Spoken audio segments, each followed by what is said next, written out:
Muy buen día a todos. Hoy, 18 de febrero de 2024, vamos a iniciar con el taller de lectura en línea del Centro Cultural Viento y Agua. El día de hoy vamos a comenzar leyendo dos obras. La primera mitad del taller se la dedicaremos a la obra Memorias de un pueblo, proceso de restauración comunitaria en San Antón, escrito por María Erlinda Suárez Osaya. En la segunda hora vamos a leer la obra Despierta la energía curativa a través del Tao, escrito por Mantak Chia. El objetivo de este taller es promover entre nuestros estudiantes y colaboradores el gusto por la lectura, el diálogo a través de un texto común y la apertura a compartir nuestros saberes, nuestras experiencias de vida. Es así que vamos a dar inicio con el taller de hoy, el cual estará reducido a la mitad. Solamente vamos a dar una hora, ya que no hubo asistentes.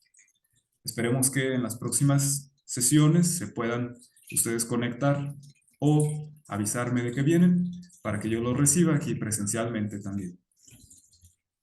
Muy bien, les voy a compartir la pantalla para comenzar con la lectura de esta primera obra, en la cual también podríamos tener una conversación, levantar la mano y mencionar alguna experiencia, algo que nos haya cautivado de esto que estamos leyendo, algo que nos haya traído un recuerdo o una propuesta, inclusive, más allá de este libro que vamos a comenzar a leer.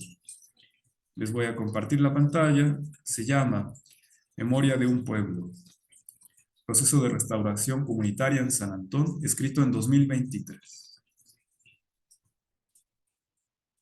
Comenzaré con la lectura, la introducción. Este libro explora una línea de análisis profundamente diferente, tanto en su orientación como en su presentación, respecto a las adoptadas por la sociología tradicional, que ha centrado su trabajo en la utilización de teorías y conceptos con las cuales trata de comprender los fenómenos sociales y sus sistemas de relaciones, y explicarlos al lector por la vía del desarrollo de un discurso coherente e integrado. En esta forma de producción académica tradicional, el lector del libro se relaciona con el objeto de estudio a través de la reflexión e interpretación del sociólogo, quien, después de todo, constituye el actor principal de la obra y, por eso, merece la autoría.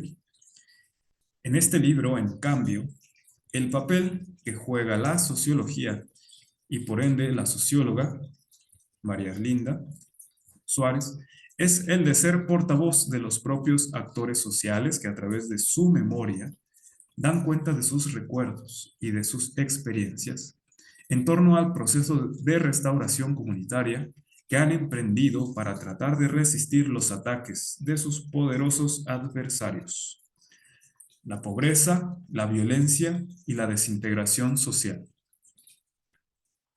Recordemos que este centro cultural está ubicado en Bajada del Salto número 112, Colonia San Antón, Cuernavaca, Morelos, el cual está a unos metros del Salto de San Antón, una de las atracciones turísticas más renombradas de Cuernavaca. Sin embargo, actualmente padece de cierto descuido. Continúo con la lectura. Es grande la tentación de acompañar el material que aparece en este libro de mis propias interpretaciones de las fuerzas y la historia que empujaron a la comunidad de San Antón al fortalecimiento de su identidad comunitaria, apelando a su existencia como pueblo.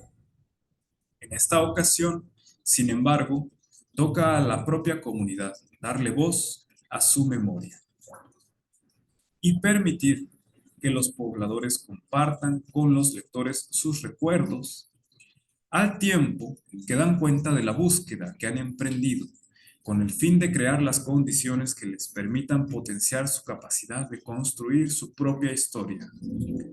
Es por ello que los verdaderos autores de este libro son ellos, es decir, la comunidad. Si aparece mi nombre, es porque a lo largo del proceso los acompañé como compañera de trabajo en su empeño de reflexión sobre las actividades que rigieron las orientaciones de su acción social y de los mecanismos de decisión.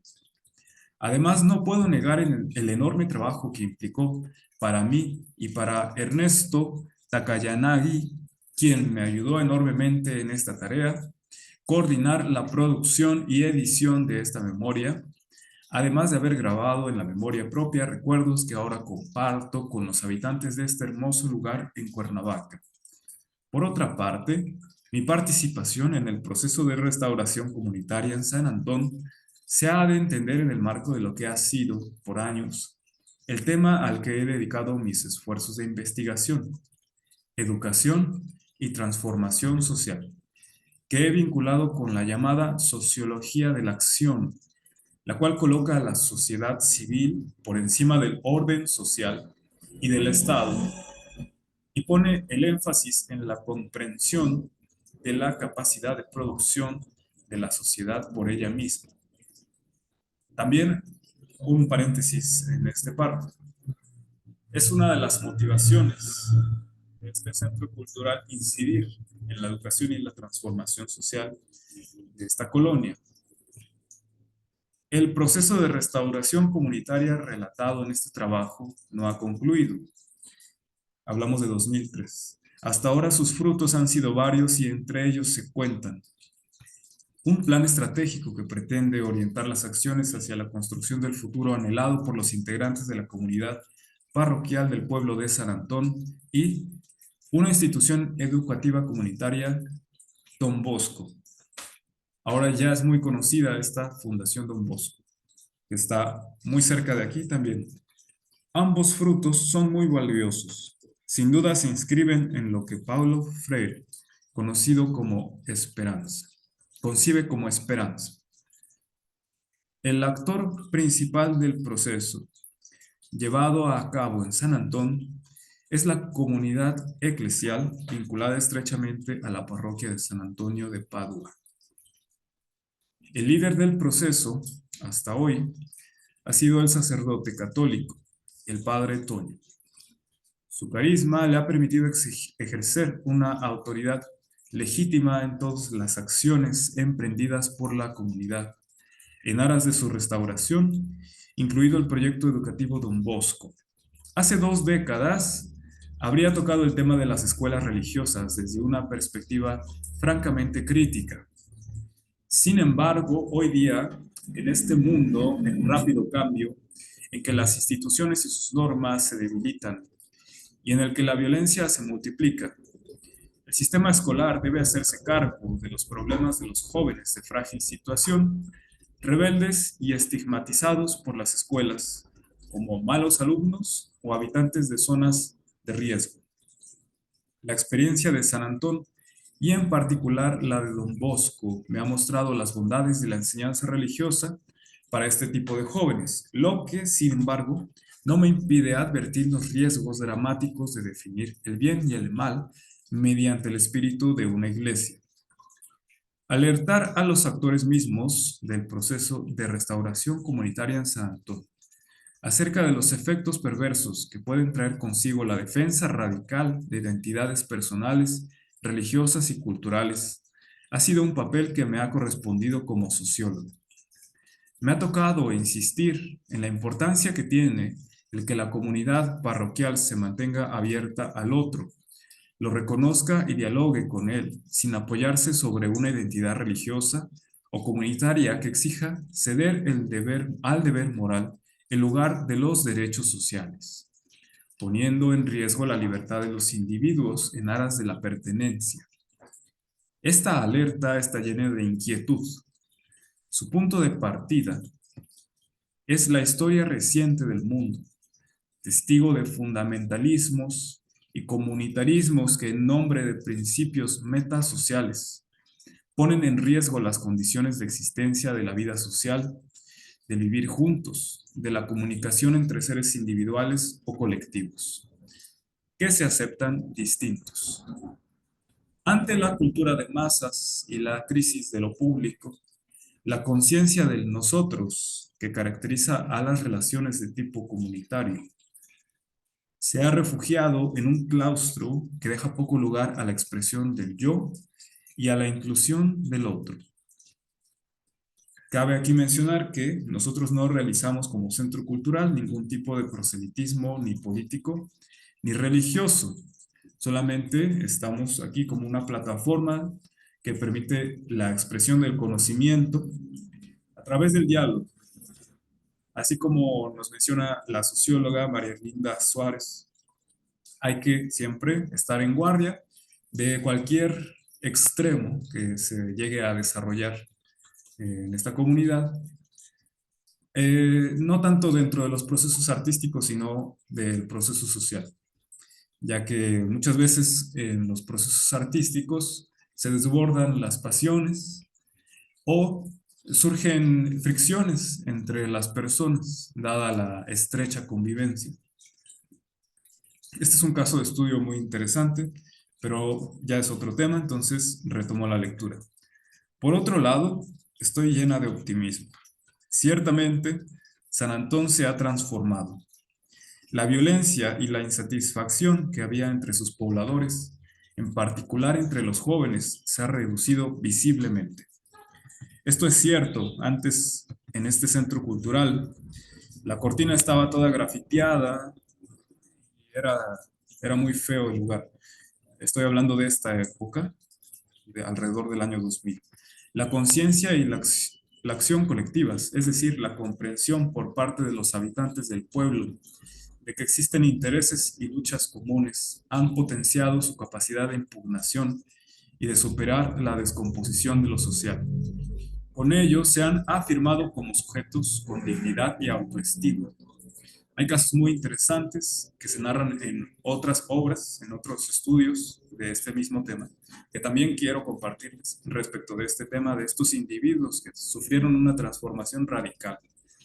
Y es muy inspirador. Continúo. Tendremos que esperar un poco para despejar todas las dudas. A fin de cuentas, lo que permitirá otorgarle plena confianza social al proceso de restauración comunitaria de San Antón será el seguimiento de lo que suceda en la escuela secundaria y preparatoria comunitaria Don Bosco.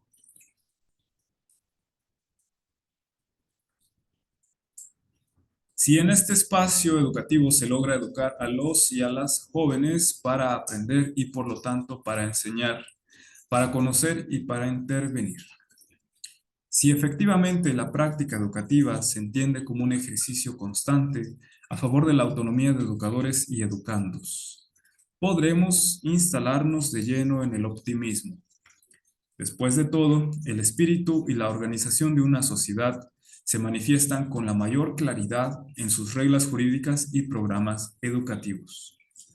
Habiéndome comprometido a dar la palabra a los actores, es hora ya de guardar silencio y escucharlos.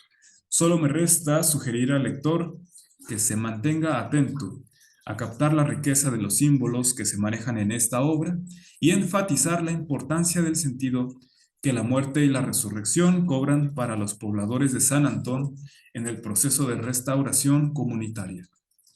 También debo decir algo breve acerca de las técnicas y métodos que fueron empleados para la realización y presentación de esta memoria. Se fundan en el uso de testimonios y relatos de vida, los cuales se acompañan por fotografías.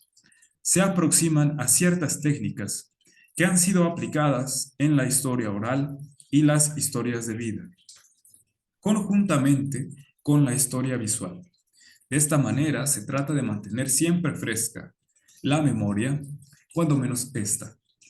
Si algo se puede añadir a esta memoria, es mi agradecimiento por la riqueza de vivencias y emociones que la comunidad de San Antón me ha conseguido, me ha obsequiado al permitirme ser parte de ella. La generosidad con la que nos ha compartido sus recuerdos y la enorme bondad, capacidad y creatividad humana de la que he podido ser partícipe en el proceso comunitario de San Antonio. Ha nutrido mi entusiasmo y mi confianza en la idea de que comunidad y educación forman un binomio insustituible en la forma necesaria para detener el deterioro de la calidad de vida en México y para hacer viable la participación y la gestión social. Si bien dejo en mi propia memoria un sinnúmero de agradecimientos personales, quiero expresar mi gratitud al conjunto de la comunidad. Los comentarios y anécdotas que nos fueron compartidos pertenecen a San Antón como pueblo. Forman parte de la voz colectiva que a través de los vecinos nos habla de la lectura de la vida y de sus distintas interpretaciones. Es decir, de recuerdos y sueños que quieren y buscan ser compartidos, incluyendo la existencia de diferentes versiones. Septiembre de 2020, de 2002. Este libro se publicó en 2003. Presentación. Los relatos que damos a conocer a continuación son vivencias de un grupo de personas avecindadas en el pueblo de San Antón, en la ciudad de Cuernavaca, en el estado de Morelos, México. Desde luego, conviene advertir que, si bien los planos catastrales del municipio de Cuernavaca permiten identificar una zona geográfica más o menos precisa en donde se ubica la colonia San Antón, no es posible acotar claramente los límites de un barrio y menos aún de un pueblo con este nombre. En realidad, nuestra identidad y sentido de pertenencia son producto de haber cobrado conciencia de las necesidades, expectativas y anhelos que compartimos, así como de nuestra voluntad común de construir y recrear formas de solidaridad colectiva y vida comunitaria que nos permitan activar iniciativas sociales para superar un periodo de profundo deterioro y violencia social que, hasta hace poco, parecía haberse instalado entre nosotros. En nuestro pueblo hay una gran presencia religiosa. Sin lugar a dudas, nuestra religiosidad ha constituido la matriz desde donde gestamos nuestra voluntad de compartir y nuestra esperanza y orientación de cambio. De hecho, en San Antón, el lugar de encuentro comunitario gira en torno al templo de San Antonio de Padua. Nuestro sacerdote, el padre Toño Sandoval, ha personificado a un verdadero líder cuya inspiración ha sido decisiva para impregnar en nuestro pueblo un espíritu comunitario, desde donde nuestros sentimientos, pensamientos y acciones se encaminan a aceptar y compartir la responsabilidad de que en San Antón todos vivamos una vida buena. Sobre estas bases hemos elegido a San Antón como proyecto. El material que aquí se presenta da cuenta de un acontecimiento simbólico vivido en el pueblo a través del proceso de restauración de los Cristos de San Antón, que comprendió de febrero de 1998 a junio del año 2000, y que nos invita a encaminarnos hacia un horizonte estético, cultural y social que recupere el simbolismo de la resurrección de Cristo en el orden de nuestro pensamiento y de nuestra vida. Hemos querido realizar esta memoria para evocar momentos profundos y felices que vivimos y que servirán para alimentar nuestra esperanza y la voluntad de seguir adelante en los momentos que las necesitemos.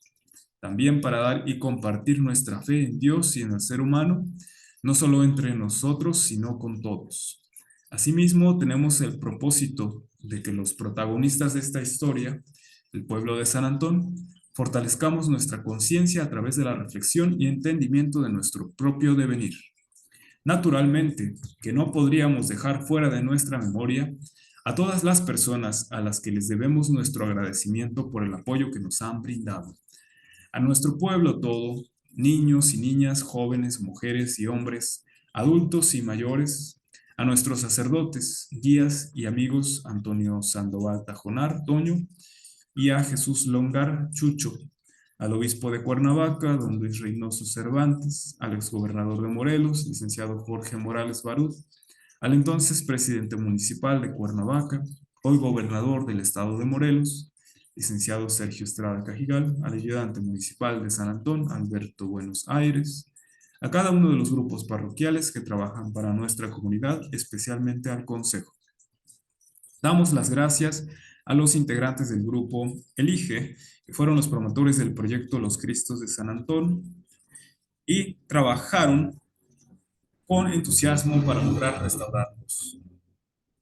La lista de quienes colaboraron para la restauración es extensa, por lo que es imposible incluir los nombres. de todas las personas que nos apoyaron. No obstante, todas ellas forman parte de nuestra memoria. Su apoyo ha sido indispensable para avanzar en el logro del objetivo de la restauración estética de los Cristos. A todos, junto con nuestro agradecimiento, les ofrecemos nuestro compromiso de aprovechar esta experiencia para continuar con nuestro proceso de restauración social, así como una invitación para acompañarnos en nuestro camino. Capítulo 1. Riquezas. Vamos a leer este capítulo y luego vamos a leer la siguiente obra. La denominación original de San Antón. Bueno, vamos a leer después esta cita que no se ve muy bien. Vamos a continuar. El nombre, lo que puede decirse el verdadero nombre de San Antón, es San Antonio Analco, que combina el nombre náhuatl del pueblo Analco con el que le pusieron los frailes españoles cuando vinieron, San Antonio. Poco a poco le fuimos dando el nombre de San Antón, que es más nuestro. Nosotros hemos sido pueblo por muchos años. Hasta hoy conservamos muchas de nuestras costumbres y tradiciones, aunque, claro, ya no es lo mismo. En algo nos hemos modernizado y cada gente y familia que viene contribuye a cambiar al pueblo, para bien o para mal. Yo no puedo decir que San Antón es una colonia, aunque hoy se hable de una colonia más que de un pueblo. San Antón hoy día es un pueblo, venido a menos, pero que sigue siendo reconocido como pueblo. Existe desde hace mucho tiempo. Fue fundado por una tribu tlahuica y posteriormente, con la evangelización y todo eso, siguió siendo pueblo. Tenemos nuestro pueblo dedicado a nuestro santo patrón. Las colonias, en cambio, son fraccionamientos, fracciones de pueblos, en donde se ponen colonias sin autoridades propias, ni historia común, sin tradiciones. De los que llegan y viven ahí, casi nadie se conoce. A San Antón lo fraccionaron en varias colonias. Por eso nuestro pueblo no solo es lo que se conoce como Colonia San Antón, sino que consta de varias. Lo fraccionaron y llegó gente nueva. Ahora estamos tratando de que todos nos sintamos del pueblo y actuemos como parte del mismo. Bien, aquí nos muestra un plano de San Antón en 1930, el cual no es muy legible,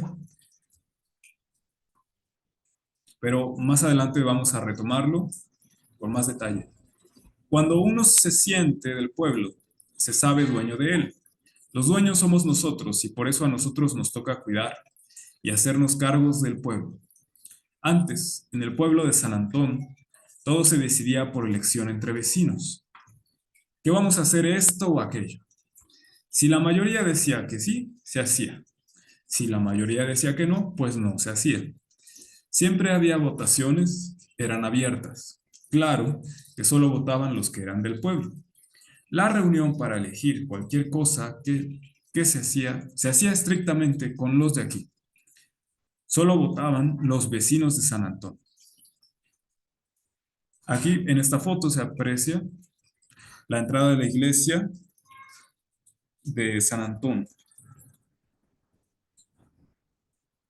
Es más, había una persona recientemente avecindada en San Antón. Es más, si había una persona recientemente avecindada en San Antón, casi no contaba su voto. Eran los nativos del pueblo los que tenían que votar y decidir. A las personas recién llegadas les decían, no sabes las costumbres, no puedes votar. Puedes estar oyendo para que aprendas. Cuando ya le daban a uno, venía de participar, de seguir adelante, pues ya era uno del pueblo. Nuestras autoridades eran varias. Las escogíamos por elección entre personas de aquí mismo, reconocidas por nosotros. Había topil de encarga, que era el encargado del templo para festividades, misas, rosarios, honras fúnebres. Para todo lo del templo estaba el topil o fiscal, como lo llamaban aquí. Para la autoridad de manejos del pueblo teníamos un ayudante municipal y su suplente, todavía existe eso, que también eran elegidos por votación aquí en el pueblo. También se nombraba comandante de rondas y su suplente. El comandante de rondas se encargaba de ir casa por casa, vigilando que todo estuviera en orden. A los muchachos de 18 años en adelante, o antes si eran parranderos, les tocaba ayudar en las rondas. El servicio de rondas consistía en recibir, como a las 6 de la tarde, un machetote y con él sentarse un ratito en la ayudantía para ver qué se ofrecía. Se daban vueltas a lo que era la calle del crucero de Chulavista, al hotel, y de antes del puente hasta el callejón de la antigua bajada de El Salto. Ya para arriba prácticamente no había población. Aquí vemos una imagen, una fotografía de una procesión en San Antón. La obligación de los ronderos era recorrer 3 o 4 veces durante la noche la calle, no haciendo ruido, no pitando, nomás recorrer. Nosotros nos cuidábamos entre sí, aunque no sé de qué, porque nunca sucedía nada de nada. San Antón era muy seguro, los machetes eran para apantallar, para sentirse respetable. Como todos los vecinos nos conocíamos, nos sabíamos las costumbres y las mañas.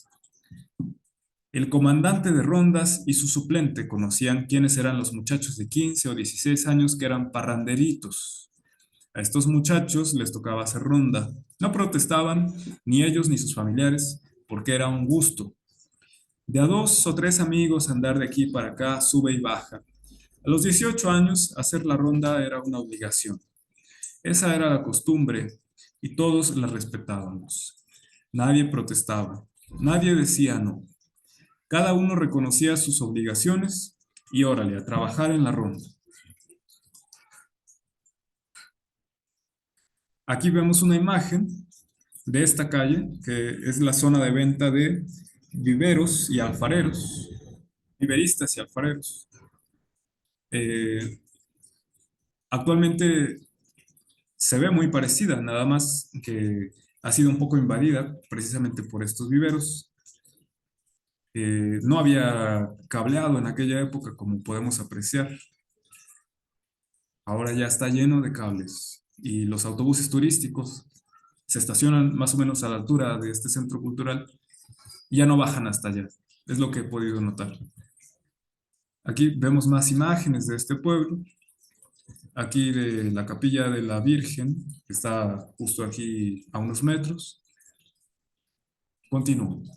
También había en nuestro pueblo de San Antón un comisariado ejidal que se encargaba de las tierras que eran todas del pueblo, de su dotación ejidal que en 1936 era de 781 hectáreas. El gobierno le expropió a San Antón buena parte de su tierra. Le expropió los terrenos del Panteón de la Leona. Toda esa parte donde está asentado el rancho Atzingo pertenecía a San Antón hasta llegar al puente de la casa esa, que fue de don Manuel Ávila Camacho. Todo eso era del pueblo de San Antón, que el gobierno fue poco a poco recortando para venderles a particulares. En cuanto a la capillita de la Virgen de Guadalupe, esa que está en lo que le dicen el Rayito, todo eso era una loma. No había nada absolutamente. Y llegaron a poblar ese lugar gente de todas partes.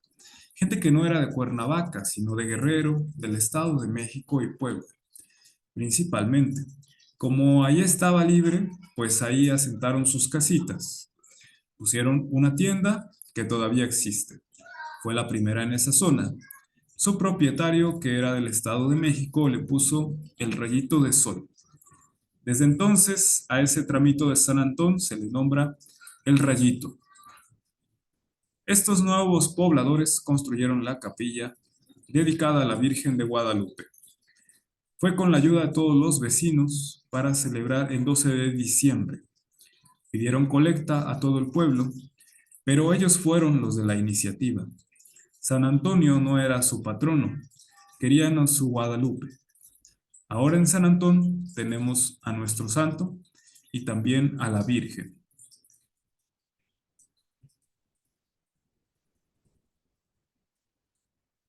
Hacia la parte de atrás de Chula Vista, atrás de la privada de directores, que se conocía como Callejón del Beso, está lo que hoy se conoce como Ampliación Chulavista, en donde ahora hay 5 secciones.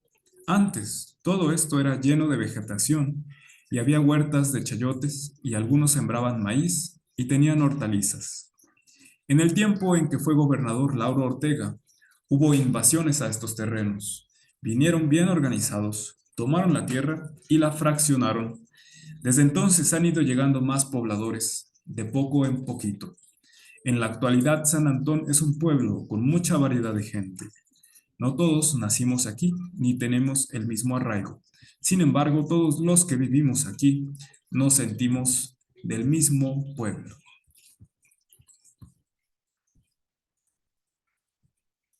La historia de San Antón. Aquí vemos una imagen de una piedra conocida como el lagarto, que se encontró por allá en el Salto de San Antón y que actualmente está en el Palacio de Cortés. O al menos eso es lo que se dice aquí en este libro. No he ido a confirmarlo, que siga allí, pero vamos a leer esto. San Antón es un pueblo con una larga historia. Fue fundado antes de la llegada de los españoles. Formaba parte de Cuauhnáhuac, que fue la capital del Imperio Tlahuica. En la piedra de El Lagarto, hallada en nuestro pueblo, se encontraron 4 círculos que muestran su carácter cronológico y que corresponden a la fecha Nahui Quetzalpalin, cuyo significado es 4 lagartija, fecha que ha sido interpretada como 23 de mayo. Por su parte, en la piedra La Servilleta, otro vestigio que se encontró por acá, se encontraron signos que corresponden a Chicuay Acatú u Ochocaña, que, según algunos historiadores, corresponde al año 1487 del calendario europeo. Hasta ahora no se sabe qué fue lo que sucedió en esta fecha que los antiguos pobladores de lo que hoy es San Antón dejaron marcada. Lo único que con seguridad podemos afirmar es que para esas fechas nuestro pueblo ya existía y que por la belleza e importancia de las piedras es un orgullo nuestra cultura de procedencia. Si se da crédito a las distintas fuentes, la fundación del pueblo, San Antonio, bajo el dominio español, debe haber sido en 1539. Hasta ese entonces, el pueblo se llamaba Analco, que proviene de los vocablos atl, agua, y Nalco, del otro lado del agua. En algunos códices también se le refiere como Cayán, de tal manera que los españoles al mencionar nuestro pueblo lo hacían con los nombres San Antonio Analco o San Antonio Cayán, como era la costumbre en aquel entonces. En nuestro pueblo había un teocalli y un temazcal, ahí en donde ahora está nuestra iglesia. La cruz, que hasta la fecha está fuera del templo, marca el lugar original en donde los frailes la pusieron. Ahí construyeron una ermita de adobes techada de tejamanil y al paso del tiempo, según se cuenta, se convirtió en lo que hasta hace poco fuera la sacristía y hoy es la capilla de los Cristos de San Antonio. La actual iglesia de San Antonio de Padua, tal y como la conocemos ahora, se estrenó y bendijo el 13 de junio de 1863. A la llegada de los españoles, la vida política, militar y social de nuestro pueblo era compleja. Había en el pueblo caciques, que eran dueños de las tierras y que ejercían el mando. Se tiene evidencia de que uno de los caciques, que tenía sus tierras en Chiltepec, se llamaba Jacinto Chilpan.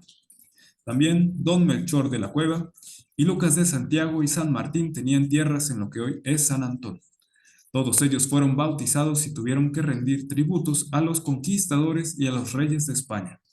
Sus tierras pasaron a formar parte del barrio de San Antonio, cuyos pobladores, al igual que el resto de los indígenas, fueron víctimas de la explotación y de varias enfermedades de las que ellos no tenían conocimiento, como la viruela.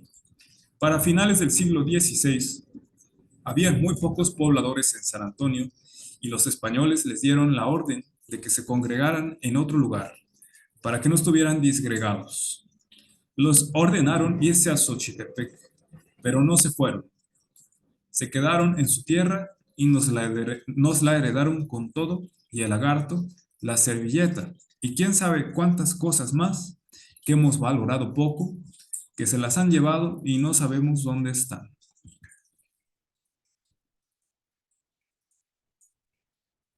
Bien, vamos a dejar hasta aquí este libro y lo vamos a continuar en la siguiente sesión, en este capítulo titulado La Fe. Más adelante habrá más sobre la historia.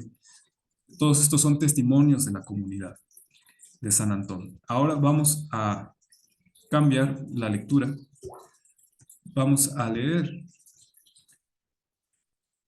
un poco sobre nosotros mismos. Este libro, Mantak Chia, lo escribió para iniciar una serie de enseñanzas sobre cómo hacer circular la energía interna en el cuerpo. Entonces tenemos varios territorios. Uno de ellos es San Antonio, que es nuestro contexto exterior más cercano, y nuestro cuerpo, que es nuestro contexto interior para toda la vida. Y este es un libro muy difícil de encontrar. En PDF no he visto ninguna versión. Hay algunos que recopilan algunas de la información que aparece aquí, mezclado con otras cosas. Pero esta edición no está disponible en PDF en Internet. Mantak Chia es este que aparece en la imagen, profesor, maestro más bien taoísta. Aquí, bueno, vamos a saltarnos un poco los reconocimientos, los vamos a dejar para después. Vamos a leer la primera parte, o al menos algunas de las páginas de la primera parte, hasta donde nos dé tiempo. Como ven, es un libro que tiene bastante contenido y abona en mucho de la enseñanza taoísta, específicamente en lo que se conoce como yoga esotérico taoísta. Yoga hace referencia a una palabra, pues, que en nuestra época actual relacionamos con prácticas hinduistas de eh, Hatha Yoga, pero es más extenso que eso.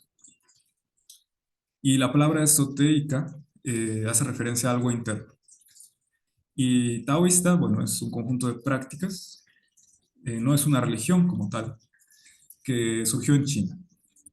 Comenzaremos con el prefacio. Por Gunther Weil, doctor en filosofía. Durante los últimos 25 años, este libro, este prefacio es de 1983, entonces estamos hablando de inicios de los 60, finales de los 50, que se refiere a este doctor. Durante los últimos 25 años, Estados Unidos y Europa Occidental han sido testigos de un sorprendente crecimiento del interés popular por multitud de sistemas para el desarrollo personal y por disciplinas basadas holísticamente en la salud. Occidente se ha convertido una vez más en un crisol, pero en esta ocasión el caldero contiene una mezcla de las tradiciones sagradas orientales, así como de algunas florecientes tecnologías internas del cuerpo, de la mente y del espíritu. Este movimiento, al que se conoce normalmente como la Nueva Era, está caracterizado por revistas populares y una literatura que aumenta considerablemente, gran cantidad de grupos de orientación espiritual y un vertiginoso avance del consumo basado en la medicina holística y otras tecnologías apropiadas. Estamos viendo claramente un significativo cambio de actitudes y de valores en las relaciones con nuestra vida interior y con nuestra responsabilidad en cuanto al futuro del planeta Tierra. Paralelamente a este desarrollo, vemos también surgir una representación científica del universo que se asemeja a la visión del mundo clásico que tienen las principales religiones orientales. Esta representación científica que está evolucionando al final del siglo XX se hace menos lineal, menos determinista y menos reduccionista en las ramas vecinas, la física y la biología. Esta concepción se hace progresivamente más similar al modelo intuitivo, fenomenológico y de proceso interactivo del hombre en el universo, que ha caracterizado durante miles de años a la filosofía y la ciencia chinas. Estas dos tendencias, el desarrollo de la conciencia de una nueva era y el cambio en nuestros paradigmas científicos, están empezando a converger de una manera práctica en el campo de la medicina inspirada holísticamente. Tal vez el mejor ejemplo de ello sea la modalidad terapéutica de la acupuntura, una de las técnicas más poderosas de la medicina clásica china. Un dato poco conocido acerca de la acupuntura y la medicina chinas es lo mismo que le deben estos sistemas al yoga esotérico taoísta. En realidad, el yoga esotérico taoísta es la madre de la medicina china, al igual que de otros muchos sistemas de curación y de desarrollo personal.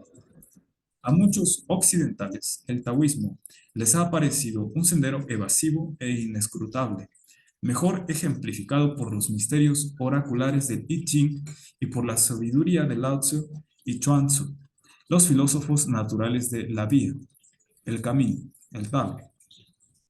Para los que se interesen para la curación oriental o las artes marciales, existen disciplinas como la macrobiótica o el Tai Chi Chuan, pero la naturaleza de esta relación está lejos de ser clara. Suponer que hay una relación entre estas y otras prácticas y un núcleo esotérico del taoísmo es hacer las cosas todavía más confusas. De hecho, el concepto mismo de un núcleo esotérico o interno del taoísmo es para las audiencias de la nueva era una idea nueva. ¿Qué sentido tiene para nosotros el fundamento esotérico de una tradición que ya parece tan difícil de comprender, sobre todo en sus ramificaciones prácticas? Por el contrario, nos sentimos razonablemente cómodos con los conceptos y métodos principales de los distintos sistemas indios de meditación y de yoga que hallaron hueco en nuestra sociedad a partir de 1920, es decir, hace un siglo. También hemos conseguido valorar los potentes sistemas de pensamiento y prácticas budistas, sobre todo el budismo zen y el tibetano, que comenzaron a brotar en la conciencia popular allá por 1960. Pero, ¿qué podemos decir sobre el taoísmo? ¿Qué sabemos en realidad acerca de esta tradición, salvo unos pocos fragmentos de la sabiduría del I Ching, el Tao Te Ching, y otros pocos fragmentos inconexos del conocimiento práctico, contenidos en los sistemas de la medicina china y las artes marciales? ¿Cómo podremos empezar a comprender las aplicaciones prácticas contemporáneas de estos antiguos métodos curativos y de desarrollo espiritual? ¿Qué forma ha de tomar este conocimiento para penetrar en la corriente principal de nuestra sociedad tecnológica en este momento de transición evolutiva? El libro, escrito por el maestro Mantak Chia, trata estas cuestiones y representa, que yo sepa, la primera oportunidad que tiene la audiencia occidental de entender y digerir verdaderamente los aspectos básicos y prácticos del yoga esotérico taoísta. El maestro Chia ha prestado un servicio incalculable al presentar con su esfuerzo estos antiguos métodos psicofísicos de una forma y en una secuencia que se corresponden con nuestra visión contemporánea del mundo científico y tecnológico. La información que contiene este libro, el primero de una serie de próxima aparición sobre principios y métodos del yoga esotérico taoísta, describe claramente la teoría y la práctica de la órbita microcósmica, enseñanza fundamental de todo el sistema taoísta. Por medio de la meditación y la sabiduría acumulada, los antiguos maestros taoístas aprendieron la importancia que tiene la energía chi o ki, que la energía ki circule libremente por el cuerpo como técnica terapéutica para curarse uno mismo y también como válvula de escape para prevenir los efectos secundarios que muchas veces acompañan a las poderosas experiencias de liberación de energía Kundalini. Kundalini es un término propio de la cosmovisión hinduista para hacer referencia a un tipo de flujo de energía vital en nuestro cuerpo. El maestro Chia, auténtico heredero del antiguo sistema taoísta, ha reunido esta información y ha efectuado un análisis sistemático en forma de instrucciones que todos pueden comprender y aplicar con facilidad. Pienso que este libro constituye una contribución importante desde el punto de vista histórico a la introducción del taoísmo práctico en Occidente. Despierta la energía curativa a través del Tao, ayudará a ampliar nuestra comprensión en la relación mente-cuerpo, en nuestras prácticas curativas y también en nuestros modelos científicos de la estructura energética del cuerpo humano. Y también, ¿por qué no?, en el desarrollo de nuestras habilidades artísticas. Introducción. ¿Qué es la energía curativa del Tao? En el siglo VI antes de Jesucristo, Lao Tzu comenzaba su tratado clásico, el Tao Te Ching, con esta advertencia: el Tao que puede expresarse no es el Tao. Así comienza el Tao Te Ching. Traducido con poca exactitud, Tao significa la vía o el poder.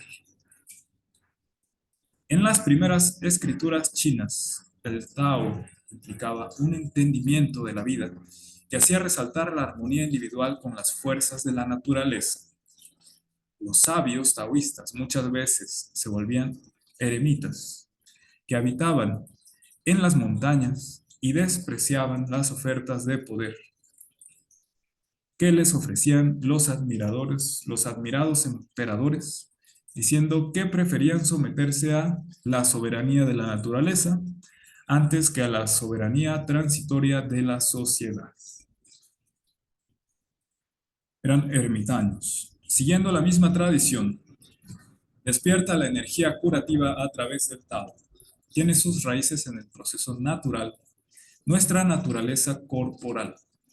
Esta energía curativa actúa con independencia de cualquier creencia particular o concepto científico en boga. Difiere de las religiones taoístas que crecieron en torno a la filosofía general. En resumen, es una experiencia sutil, pero comprobable de la energía vital, del ki, que fluye por nuestro cuerpo siguiendo un orden específico.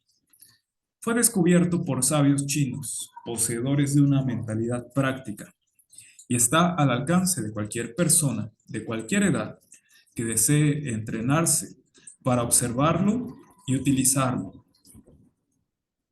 Es obvio que esta fuerza curativa es compatible con las diferentes creencias o religiones individuales, por el hecho de que el mismo autor, Mantak Chia, es cristiano, pero ha empleado los métodos taoístas tradicionales para ayudar a miles de personas a curarse o a perfeccionarse.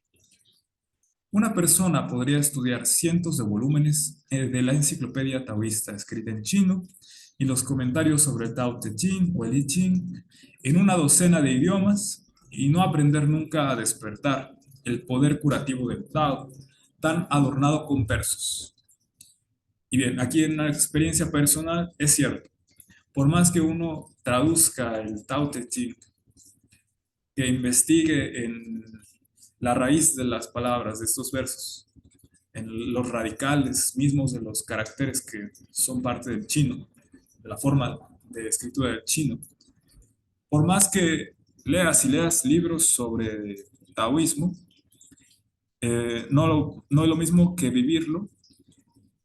Por eso que dice aquí: a dicho investigador le sería mucho más provechoso emplear el tiempo practicando la circulación de la fuerza curativa de la vida del pequeño ciclo celestial o la órbita microcósmica, siguiendo la descripción de este libro.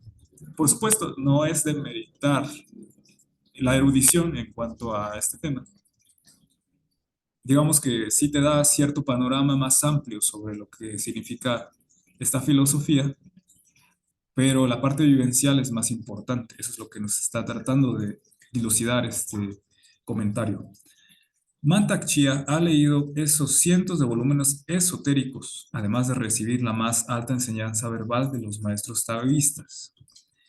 Él piensa que las enseñanzas verbales son demasiado importantes para ser practicadas solo por unos pocos, para ocultárselas a otros investigadores mediante oscuros poemas o símbolos arcanos de las antiguas escrituras. El maestro Chia cree que ha llegado el tiempo en que el público necesita y merece recibir las enseñanzas de su poder curativo, que estuvo velado en China por el mismo misterio que rodeó a la alquimia medieval en Europa. Y bueno, tras la Revolución Cultural China, más aún que estuvo oculto, estuvo protegido este conocimiento. Esta similitud histórica no fue accidental. Al igual que la órbita microcósmica taoísta, es un proceso de la alquimia humana. El primer paso hacia la transformación de la energía del hombre en su forma más pura. Esta destilación de la energía curativa fue perfeccionada por generaciones de sabios que dedicaron toda su vida a refinar sus muchas aplicaciones. Las aplicaciones que tiene en la vida diaria son ciertamente enormes. No es una exageración decir que la circulación de la energía humana o ki a través del cuerpo es también la clave principal que opera detrás de la medicina, acupuntura, las artes marciales o meditativas, kung fu, tai chi chuan, palma pakua, xing y chuan, alquimia interior y un largo etcétera. La inspiración de un vasto tesoro de poemas y de filosofía, I Ching, Tao Te Ching, podríamos afirmar que el incremento de la salud y la inteligencia creativa de los participantes taoístas ayudó a estimular los impresionantes progresos tecnológicos y de gobierno en la antigua China.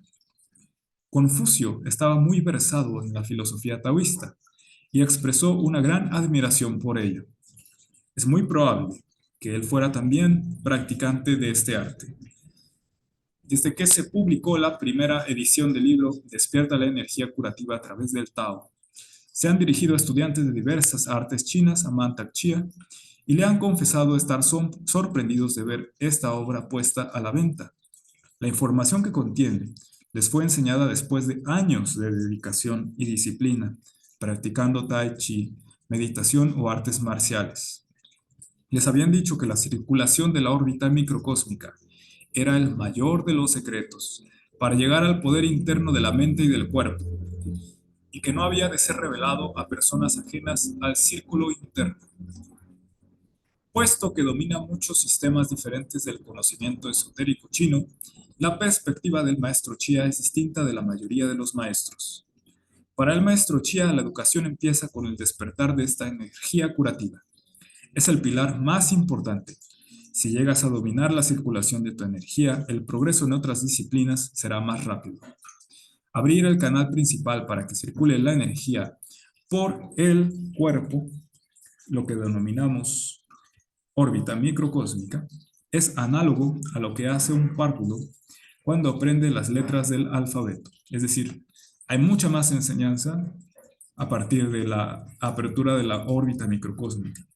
Sin antes aprender a escribir el alfabeto, no se pueden formar palabras, frases, párrafos, ni los conceptos sencillos o complejos que se enseñan a nivel universitario.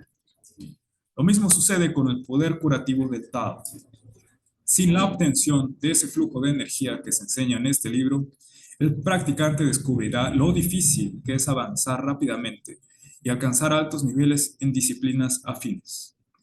También pueden pasar años empleando métodos menos directos para llegar al mismo fin, por ejemplo, repitiendo determinados movimientos físicos, hasta que un buen día llegue el flujo, sentado frente a una pared durante 20 años o repitiendo el mismo mantra toda la vida.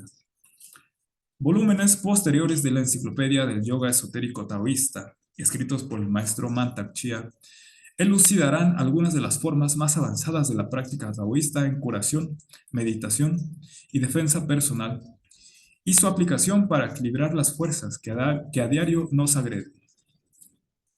El Kung Fu seminal, una práctica sexual para el hombre, y el Kung Fu ovárico, práctica sexual para la mujer, revelan los secretos taoístas para transformar la energía sexual bruta en una energía creativa.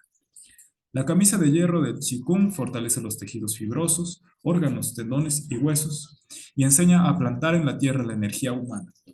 La fusión de los 5 elementos enseña a transmutar las emociones, a curar los órganos lesionados y a conseguir un mayor equilibrio y penetración interior de uno mismo. Tai Chi, Chi Kung, Pakua, Chi Kung y La Palma, Xin y Chi Kung, el toque mortal de Dan Mu y el Kung Fu de los 5 dedos crean un poder interior, mejoran la alineación del cuerpo y capacitan a la persona para dominar más rápidamente formas más prolongadas del Tai Chi Chuan, La Palma Pakua y Xin y Chuan. Despierta la energía curativa a través del Tao es una obra científica que desmitifica algunos principios en los que se basa el milagro de la autocuración y otras hazañas de la energía. Al mismo tiempo, está profundamente arraigada en la antigua tradición china del autodominio espiritual y, paso a paso, conduce al practicante a la experimentación de todo el misterio que encierra el Tao. 31 de marzo del 1983, Nueva York. Michael Bean es director general de la Enciclopedia del Yoga Esotérico Taoísta.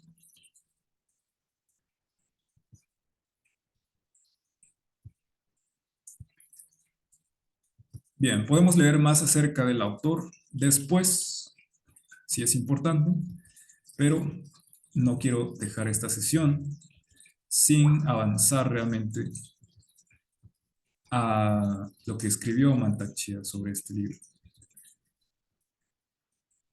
Sí vamos a leer esto en la siguiente sesión, pero después de que leamos una parte, al menos de la primera parte, los pasos prácticos para despertar tu propia energía curativa.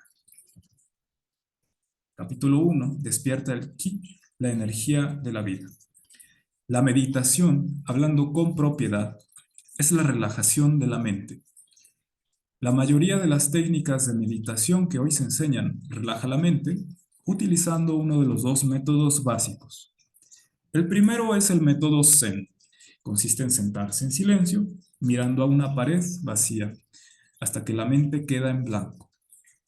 Hay que permanecer sentado hasta que llegue el momento de la conciencia pura, aunque se tarde 20 años. El segundo método es el mantra, con el que la mente se ve inducida al sueño mediante imágenes y sonidos.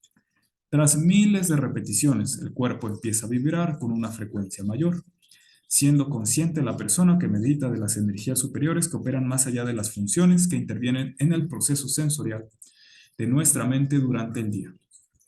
En cambio, el método utilizado por el Tao esotérico, bueno, el método es diferente.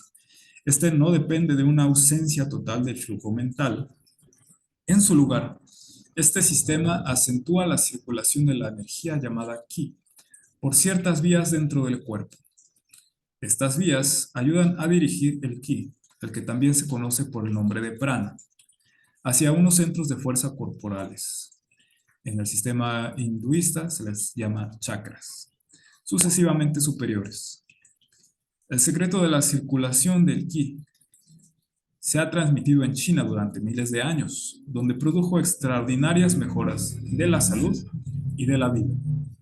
Pero, ¿qué es el Qi y de dónde viene? El Qi es la propia fuerza primordial de la vida. Comienza en la vida humana, cuando el espermatozoide atraviesa el óvulo. De esta fusión original nace el desarrollo de un nuevo ser humano enormemente complejo. Qi es el continuo flujo de la energía que une los diferentes tejidos, órganos y funciones cerebrales, formando un todo unificado, una persona. Qi también une a la persona con su entorno.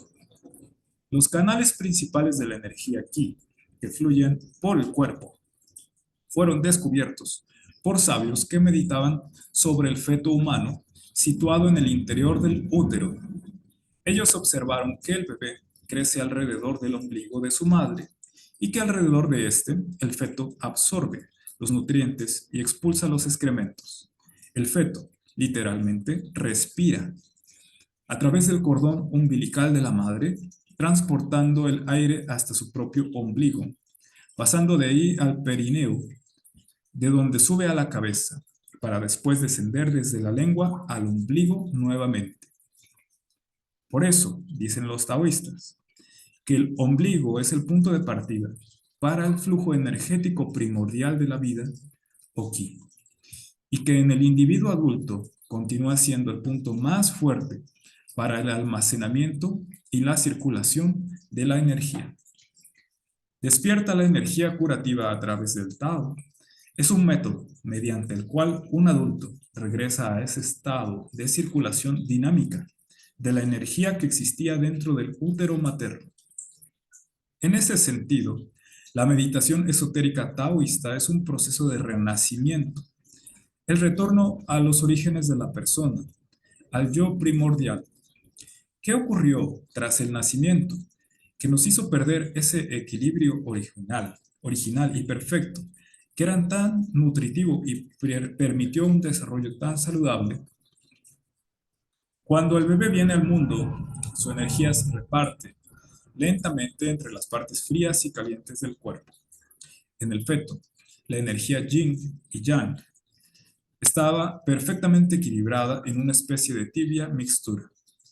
Pero cuando el bebé alcanza la edad adulta, la energía caliente, o yang, ya ha subido de manera gradual a la parte superior del cuerpo, la que contiene órganos vitales como el corazón, hígado, pulmones y cerebro.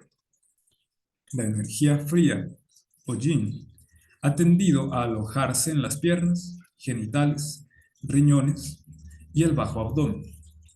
A medida que envejecemos, las rutas de la energía que proporcionan la fuerza vital a nuestros órganos internos y han hecho posible su funcionamiento, se van bloqueando cada vez más de un modo progresivo debido a la tensión física y mental. El resultado es fatiga y debilidad generales y salud quebradiza. Una persona joven, en general, posee la suficiente energía como para mantener las rutas menos obstruidas, para que esa fuerza siga todavía circulando. Así es como se nutren los órganos y hay menos enfermedades. Pero si no vivimos de manera saludable ni practicamos la apertura de tales rutas, poco a poco se irán cerrando, produciendo con ello desequilibrios emocionales, enfermedades prematuras y envejecimiento. La perfecta circulación energética que disfrutábamos cuando éramos bebés aún no había sido dañada por el estrés de la vida cotidiana. Con solo restablecer ese mismo flujo poderoso del ki tibio, mezcla de energía yin y yang, nuestros órganos vitales empezarán a resplandecer radiantes de salud. Cuando el poder curativo del Tao, la energía vital en su forma original, íntegra y pura, fluye por nuestros cuerpos, recuperamos esa energía exuberante y ese brillo sonrosado que teníamos de niños. Nuestra verdadera tarea consiste solo en volver a despertar el poder curativo completo que una vez fue hecho en nuestro ser. Aquí un diagrama de cómo entra la energía por el ombligo del feto y circula por toda la órbita microcosmo y se mezcla energía yin con yang, lo cual permite el desarrollo del feto. Y bueno, solamente leeré este apartado para terminar el día de hoy. Los canales de energía primarios. El sistema nervioso en los seres humanos es muy complejo y capaz de dirigir la energía allá donde sea necesario. Pero los antiguos maestros taoístas descubrieron la existencia de dos canales de energía primarios que transportan una corriente extraordinariamente poderosa. Llamaron a uno de ellos canal funcional. Este empieza en la base del tronco, entre los testículos y el ano, en una zona llamada perineo. Asciende por el cuerpo pasando por el pene, el aparato digestivo, el corazón y la garganta. El segundo canal, llamado gobernante, comienza en el mismo lugar. Fluye desde el perineo por el coxis, recorriendo toda la columna vertebral hasta llegar al cerebro y vuelve a descender por el cielo de la boca, o sea, en el paladar. La lengua es como un interruptor que conecta estas dos corrientes, ya que cuando se la pega al cielo de la boca, justamente detrás de los dientes superiores, la energía fluye en círculo, subiendo por la columna y bajando por la parte anterior del cuerpo. Ambos canales forman un solo circuito que la energía une en dos círculos. Cuando esta energía discurre formando un circuito cerrado alrededor del cuerpo por estos dos canales, los maestros chinos dicen que el pequeño ciclo celestial u órbita microcósmica se ha completado. Por lo que en este libro nos referiremos a este circuito mayor de energía como la órbita microcósmica. Su corriente vital circula pasando por los órganos mayores y el sistema nervioso central del cuerpo, dando a las células la sustancia necesaria para desarrollarse, curar y funcionar. Este apartado de conexionar adecuadamente el cuerpo etérico lo vamos a dejar para la siguiente sesión. Pueden ir investigando si les interesó este tema, qué es el cuerpo etérico, más sobre la órbita microcósmica, incluso si les interesa mucho y creen que lo necesitan saber ya. Pueden pedirme el libro, ya sea en físico o en PDF. Aquí está en nuestra biblioteca. Y bueno, hasta aquí este libro que también sería interesante comentar. No es muy común encontrar tertulias en donde se hable también no solo de la parte social, eso sí es más común, sino de la parte, como dice aquí, esotérica, o sea, interna. De ahí el significado de esta palabra. De la parte esotérica de nuestro propio cuerpo, eh, de estas prácticas de unión, de ahí la palabra yoga, ¿sí? Con la divinidad, sea cual sea la divinidad en la que ustedes crean o que no crean incluso. eh, hay un sentido aquí de ser, de exploración, de autoconocimiento. Y bien, esto no es religión, y por supuesto, si no les interesa, pueden irse a la mitad de la sesión, ya que la primera mitad es sobre el tema de la reconstrucción comunitaria y la otra mitad es sobre este tema, al menos hasta que me propongan en este centro cultural, los alumnos y colaboradores, algún otro tema que sea de su interés. Lo vamos a seguir leyendo, ¿por qué no también practicando? Y así tener también una retroalimentación entre nosotros sobre nuestras vivencias, porque, no sé, a veces es muy natural en las personas esta circulación de energía. Lo sienten. Inclusive, vamos a poner un ejemplo práctico. Cuando escuchamos una música que nos alegra demasiado, que nos enternece demasiado, que nos hace sentir mucho, a veces podemos sentir cierto hormigueo en el cuerpo. Eso es porque la energía allí está fluyendo, está concentrándose. Entonces, conocer esto también nos va a permitir utilizar esas emociones, esa energía manifestada en nuestro cuerpo para crear, para expresarnos artísticamente. Entonces, a mí se me hace bastante interesante poder también dialogar sobre esto y ponerlo en práctica, ¿no? También. Aquí se puso ya un poco específico en cuanto a los canales de energía primarios. Habrá que estudiar un diagrama por ahí para que sea más claro si los hay. Pero bueno, vamos poco a poco. Y si les gusta, bueno, ya saben, me pueden pedir tanto este libro como el otro que estábamos leyendo al principio. El primero sí está en PDF en internet. Y ojalá pudiéramos contactar a la autora para que pudiera conocer también nuestras opiniones. Ojalá fuera posible. Y bueno, también si les interesa el otro tema de Mantak Chia, eh, estamos muy cerca de un centro cultural que practica las artes marciales chinas, que se llama Dragón de Jade. Pueden conocerlo también. Se lo recomiendo mucho. Entonces, aquí voy a terminar la sesión del día de hoy y los espero la próxima, que va a ser un poco más larga, porque también tenemos que darnos chance para platicar lo que vamos leyendo, hacer preguntas o cualquier situación de compartir nuestras palabras. Les agradezco si llegaron hasta aquí. Entonces, nos vemos el próximo domingo a las 10 a.m. por el link que comparto yo a través del grupo de alumnos y colaboradores. Si te interesa ser alumno o colaborador de este Centro Cultural Viento y Agua, manda un mensaje a través de la página de Facebook o incluso por medio de YouTube. Puedes contactarnos. Gracias por estar aquí y nos vemos a la próxima.